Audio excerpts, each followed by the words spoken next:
श्री कृष्ण कहते हैं कि अपने हाथों की लकीरों को क्या देखते हो। किस्मत तो उनकी भी होती है जिनके हाथ नहीं होते। पंख ही काफी नहीं है आसमान के लिए, हौसला भी चाहिए ऊंची उड़ान के लिए। जिंदगी में पछताना छोड़ो, बल्कि कुछ ऐसा करो कि आपको छोड़ने वाला पछताए। समय और शब्द दोनों का उपयोग लापरवाही से मत करो। ये दोनों ना तो दोबारा आते हैं और ना दोबारा मौका देते हैं। कभी कभी समझ नहीं आता है कि अच्छे इंसान के साथ किस्मत हमेशा बुरा खेल क्यों खेलती है। कितने अफसोस की बात है कि जब कहीं वफादारी का जिक्र होता है तो हम इंसान कुत्तों की मिसाल देते हैं। करेले से कड़वे लोग मुसीबत में अक्सर काम आ जाते हैं और शक्कर से मीठे लोग वक्त पर अक्सर धोखा दे जाते हैं।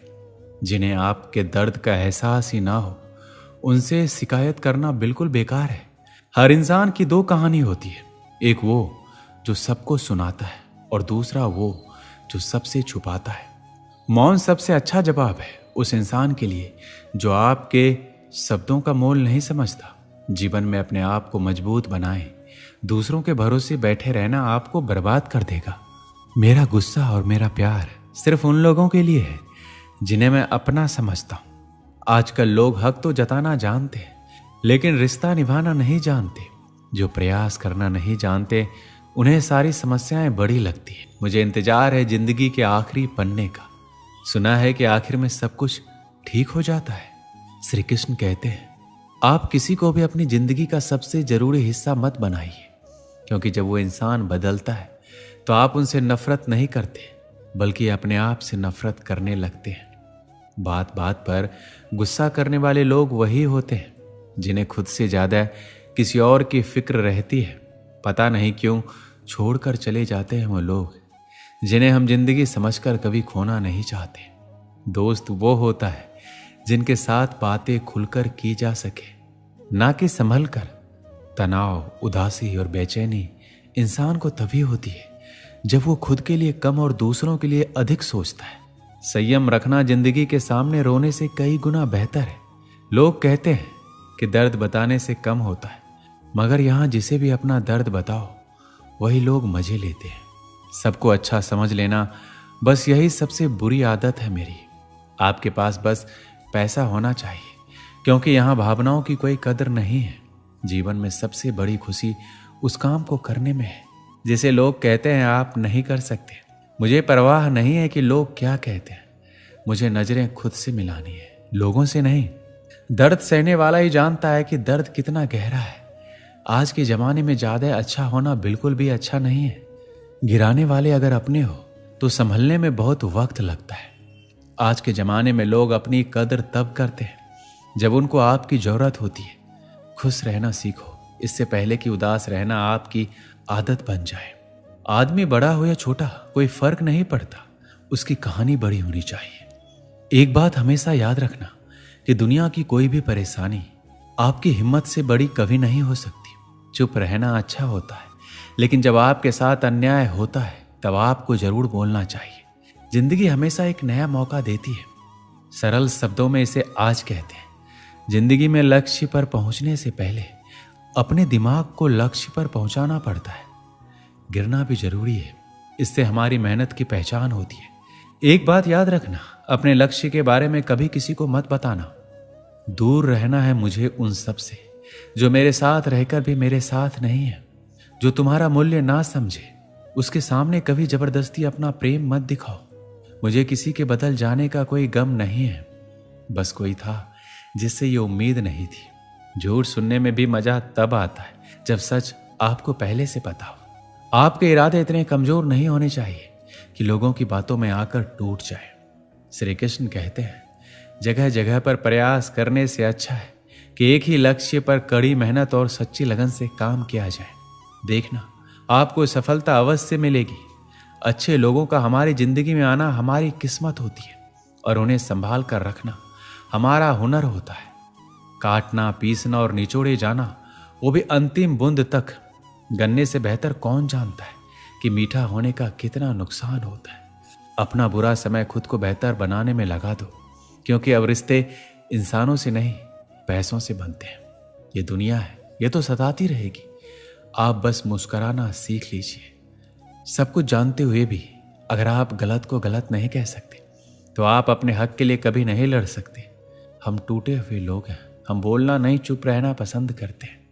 श्री कृष्ण कहते हैं जो प्रेम में रहते हैं वह छल नहीं समझ पाते, जो छल में रहते हैं वो कभी किसी का प्रेम नहीं समझ पाते।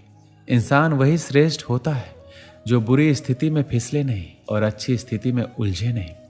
अक्सर अपना कहने वाले लोग दगा कर जाते हैं और मीठा बोलने वाले भी पीठ में खंजर भोंक जाते हैं। जो अपनों के सताए होते हैं, अपनों के ठुकराए होते हैं, वो बहुत कठोर हो जाते हैं। श्री कृष्ण कहते हैं लौटते तो वो लोग हैं जो रूठ कर चले जाते हैं, टूट कर जाने वाला कभी लौट कर नहीं आता। कुछ लोग हमारा दिल रोज दुखाते हैं लेकिन फिर भी हम उनसे बातें करके खुश हो जाते हैं। एक समय की बात है, एक बार एक पिताजी ने अपने पुत्र से कहा कि बेटे तुम बड़े हो गए हो, तुम अपनी जिंदगी में आगे बढ़ने के लिए क्या कर रहे हो। पिताजी के अचानक से पूछे गए सवाल से पुत्र चौंक गया। वह 1 मिनट रुककर बहुत ही हल्के स्वर में बोला, पिताजी जैसा कि आप जानते हैं कि मैं पढ़ाई में शुरू से ही बेहतर रहा हूं और मैं अपनी तरफ से अपनी पढ़ाई या किसी भी बात को लेकर कभी ढिलाई नहीं बरती है। मैं हमेशा से सब कुछ पूरे लगन और मेहनत के साथ करते आया हूं और आपको ये बात अच्छे से पता है, लेकिन फिर भी ना जाने क्यों परिस्थितियां मेरे विपरीत रहती है। मैं आज तक इस बात को नहीं समझ पाया हूं और अब ऐसा लग रहा है कि मानो जैसे कि मैं इन सब से शायद कभी नहीं उभर पाऊंगा। वो हमेशा से पढ़ाई और घर के अन्य कामों में भी बहुत समझदार एवं जिम्मेवार लड़का था, लेकिन फिर भी ऐसा क्या था जो उसे आगे बढ़ने से रोक रहा था। आखिर क्यों वह जीवन की सफलता से कोसों दूर था। उस लड़के के पिताजी ने उसे एक बड़ा सा हथौड़ा लाने को कहा। वो लड़का भागते हुए गया और अपने पिताजी के कहे अनुसार एक हथौड़ा ले आया। फिर उसके पिताजी ने उसके सामने 3 वस्तुएं रख दी। जो सबसे पहली वस्तु थी वो एक चमड़े की बॉल थी और दूसरी वस्तु कपड़े की बॉल थी और तीसरी सबसे आखिरी वाली साधारण बॉल थी। उसके पिताजी ने पूरी जान लगाकर तीनों बॉल पर वार करने को कहा। उसने ठीक वैसा ही किया। जैसे उसने पहली बॉल पर वार किया वो थोड़ी सी टूट गई। जब उसने कपड़े वाली बॉल पर वार किया तो थोड़ी सी फटकर एक दूसरे से अलग हो गई। फिर उसने तीसरी बॉल पर भी उतना ही तेजी से वार किया। वो ना टूटी ना फटी, बस उछलकर दूर जा गई और उसके बाद भी उछलती ही रही। अब लड़के के पिताजी ने पूछा कि अब समझ में आए कि तुम्हें क्या करना चाहिए। फिर उसने अपने बेटे को समझाया कि बेटे परिस्थितियां सब पर लगभग एक जैसा ही वार करती हैं, परंतु कुछ लोग ऐसे होते हैं जो उन परिस्थितियों से उलझकर टूट जाते हैं। कुछ तो उन परिस्थितियों से पूरे बिखर जाते हैं, परंतु कुछ लोग ऐसे होते हैं जो उन परिस्थितियों का फायदा उठाते हुए खुद को इतना ऊंचा कर लेते हैं कि फिर उन्हें रोक पाना मुमकिन ही नहीं होता है। तो तुम भी ठीक वैसा ही करो। अपनी परिस्थितियों को समझो, उन्हें वार करने दो, फिर उनकी वार का फायदा कुछ इस तरह से उठाओ कि तुम उससे उबर पाओ। लेकिन इन सब से निपटने के लिए एक चीज जो सबसे ज्यादा महत्व रखती है वो ये है कि तुम अपने दिमाग को शांत रखो और फिर तुम देखो कि सब कुछ कितना आसान होता जाएगा तुम्हारे लिए।